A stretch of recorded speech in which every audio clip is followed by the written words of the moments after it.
Hello, welcome back to Teen Story Share. This week we're continuing Uglies by Scott Westerfeld. If you missed the last 2 weeks of reading, those will be linked down below, along with a synopsis of what this story is all about. Today we're reading Chapter 3, Shay. The siren faded behind her. It seemed like forever, or only seconds. That tally fell, the gaping faces below becoming larger and larger. The ground hurtled toward her, a space opening in the panicking crowd where she was going to hit.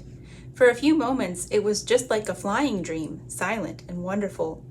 Then reality jerked at her shoulders and thighs, the webbing of the jacket cutting viciously into her.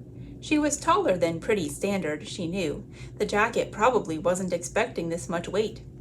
Tally somersaulted in the air, turning head first for a few terrifying moments, her face passing low enough to spot a discarded bottle cap in the grass.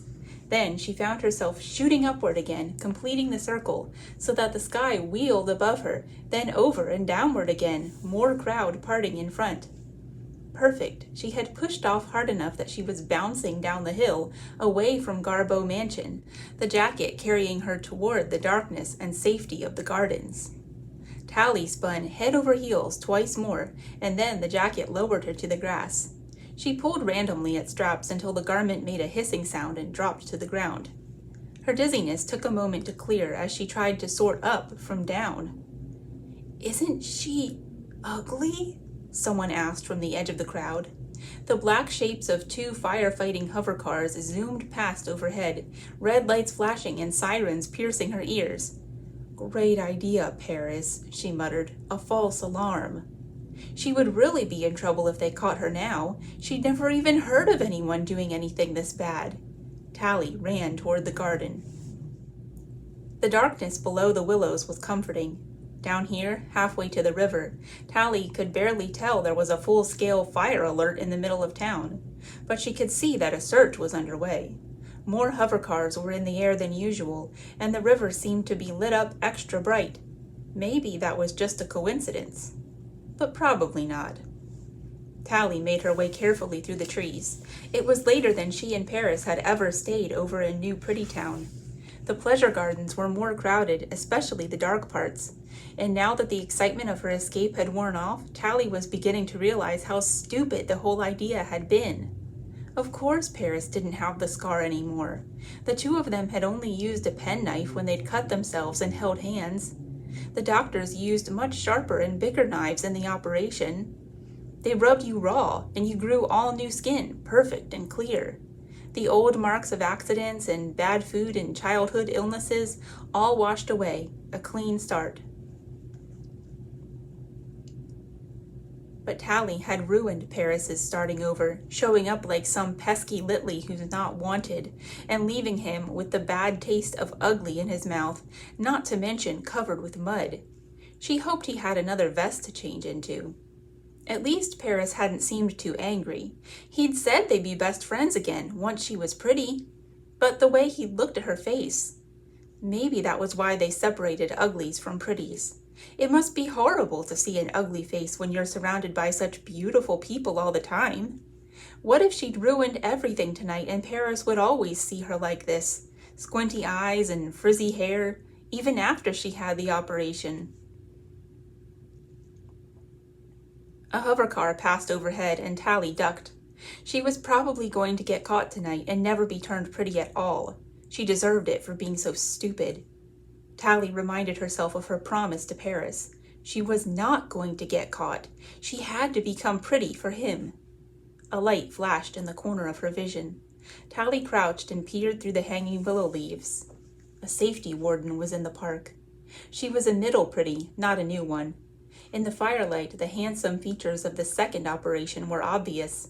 Broad shoulders and a firm jaw, a sharp nose and high cheekbones. The woman carried the same unquestionable authority as Tally's teachers back in Uglyville. Tally swallowed. New pretties had their own wardens. There was only one reason why a middle pretty would be here in New Pretty Town. The wardens were looking for someone, and they were serious about finding him or her. The woman flashed her light at a couple on a bench, illuminating them for the split second it took to confirm that they were pretty. The couple jumped, but the warden chuckled and apologized. Tally could hear her low, sure voice and saw the new pretties relax. Everything had to be okay if she said it was. Tally felt herself wanting to give up, to throw herself on the wise mercy of the warden. If she just explained, the warden would understand and fix everything. Middle pretties always knew what to do. But she had promised Paris. Tally pulled back into the darkness, trying to ignore the horrible feeling that she was a spy, a sneak, for not surrendering to the woman's authority. She moved through the brush as fast as she could. Close to the river, Tally heard a noise in front of her. A dark form was outlined in river lights before her. Not a couple, a lone figure in the dark. It had to be a warden, waiting for her in the brush. Tally hardly dared breathe. She had frozen in mid-crawl, her weight all poised on one knee and one muddy hand. The warden hadn't seen her yet. If Tally waited long enough, maybe the warden would move on. She waited, motionless, for endless minutes. The figure didn't budge. They must know that the gardens were the only dark way in and out of New Prettytown. Tally's arm started to shake, the muscles complaining about staying frozen for so long. But she didn't dare let her weight settle onto the other arm. The snap of a single twig would give her away. She held herself still until all her muscles were screaming. Maybe the warden was just a trick of the light. Maybe this was all in her imagination. Tally blinked, trying to make the figure disappear. But it was still there, clearly outlined by the rippling lights of the river. A twig popped under her knee. Tally's aching muscles had finally betrayed her, but the figure still didn't move. He or she must have heard. The warden was being kind, waiting for her to give herself up, letting her surrender. The teachers did that at school sometimes, made you realize that you couldn't escape until you confessed everything. Tally cleared her throat, a small, pathetic sound. "I'm sorry," she said. The figure let out a sigh. "Oh, phew. Hey, that's okay. I must have scared you too." The girl leaned forward, grimacing as if she was also sore from remaining still so long. Her face caught the light. She was ugly too. Her name was Shay. She had long dark hair and pigtails, and her eyes were too wide apart. Her lips were full enough, but she was even skinnier than a new pretty. She'd come over to New Prettytown on her own expedition and had been hiding here by the river for an hour. "I've never seen anything like this," she whispered. "There's wardens and hover cars everywhere." Tally cleared her throat. I think it's my fault." Shay looked dubious. "How'd you manage that?" "Well, I was up in the middle of town at a party." "You crashed a party? That's crazy," Shay said, then lowered her voice back to a whisper. "Crazy but awesome. How'd you get in?" "I was wearing a mask." "Wow, a pretty mask?" More like a pig mask. It's a long story." Shay blinked. "A pig mask. Okay. So let me guess, someone blew your house down?" "Huh? No, I was about to get caught, so I kind of set off a fire alarm." "Nice trick." Tally smiled. It was actually a pretty good story, now that she had someone to tell it to. "And I was trapped up on the roof, so I grabbed a bungee jacket and jumped off. I hover bounced halfway here." "No way!" "Well, part of the way here anyhow." "Pretty awesome." Shay smiled, then her face went serious. She bit at one of her fingernails, which was one of those bad habits that the operation cured. "So, Tally, were you at this party to see someone?" It was Tally's turn to be impressed. "How'd you figure that out?" Shay sighed, looking down at her ragged nails. "I've got friends too, over here. I mean, they were friends. Sometimes I spy on them." She looked up. "I was always the youngest, you know, and now—" "You're all alone." Shay nodded. "It sounds like you did more than spy, though." "Yeah, I kind of said hello." "Wow, that's crazy. Your boyfriend or something?" Tally shook her head. Paris had gone with other girls, and Tally had dealt with it and tried to do the same.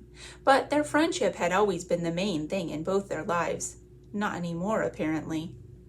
"If he'd been my boyfriend, I don't think I could have done it, you know? I wouldn't have wanted him to see my face. But because we're friends, I thought maybe—" "Yeah, so how'd it go?" Tally thought for a second, looking out at the rippling water. Paris had been so pretty and grown up looking, and he'd said they'd be friends again.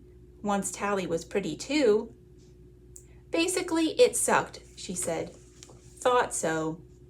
Except getting away. That part was very cool. Sounds like it. Tally heard the smile in Shay's voice. Very tricky. They were silent for a moment as a hover car went over. But, you know, we haven't totally gotten away yet, Shay said.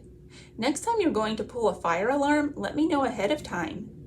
Sorry about getting you trapped here. Shay looked at her and frowned. Not that. I just meant that if I'm going to have to do the running away part, I might as well get in on the fun. Tally laughed softly. Okay, next time I'll let you know. Please do. Shay scanned the river. Looks a little clearer now. Where's your board? My what? Shay pulled a hoverboard from under a bush. You've got a board, right? What'd you do, swim over? No, Hey, wait, how'd you get a hoverboard to take you across the river? Anything that flew had minders all over it. Shay laughed. That's the oldest trick in the book. I figured you'd know all about it. Tally shrugged. I don't board much. Well, this one'll take both of us. Wait, shh. Another hover car had come into view, cruising down the river, just above the height of the bridges. Tally waited for a count of 10 after it had passed, before she spoke. I don't think it's a good idea, flying back. So, how did you get over? Follow me. Tally rose from her crouch onto hands and knees and crawled a bit ahead. She looked back. Can you carry that thing? Sure, it doesn't weigh much. Shay snapped her fingers and the hoverboard drifted upward. Actually, it doesn't weigh anything, unless I tell it to. That's handy. Shay started to crawl, the board bouncing along behind her like a Litley's balloon. Tally couldn't see any string, though. So, where are we going? Shay asked. I know a bridge. But it'll tattle. Not this one. It's an old friend. All right, next time we read Wipeout. I hope you're enjoying the story so far, and have a great weekend. See you again next time. Bye-bye.